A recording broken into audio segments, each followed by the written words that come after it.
बादल music presents.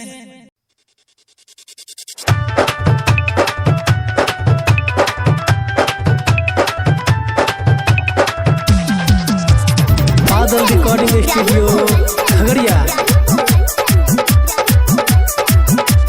हमरा से तनी सुनाए भौजी बहिन तोहर लड़ैचा, सुन बहिन तोहर लड़ैचा ले जैता उठाई के भौजी खगड़िया वाला ई कचा ले जैता उठाई के छौरा सहरसा वाला भी कचा ले जैता उठाई के भौजी।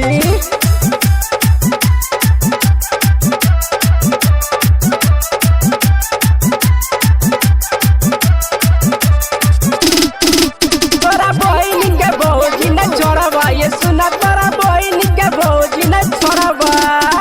तनी देर जब मजा करलिया त मुँह चढ़ के आई बोलैचा, सुन मुँह चढ़ के आई बोलैचा ले जैता उठाई के छौरा दरभंगा वाला भी कहचा ले जैता उठाई के छौरा मधुबनी वाला भी कहचा ले जैता उठाई के एकरा।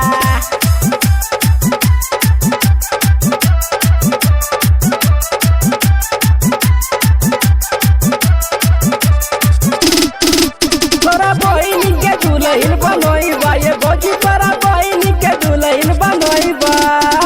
चलै चाचा बरैया में भौजी छौरा सब देखी के ऐसन कैचा, सुन छौरा सब देखी के ऐसन कैचा ले जैता उठाई के छौरा सुपौल वाला भी कैचा ले जैता उठाई के सुन सुजीतवा छौरा भी कैचा ले जैता उठाई के एकरा। बादल रिकॉर्डिंग स्टूडियो खगड़िया।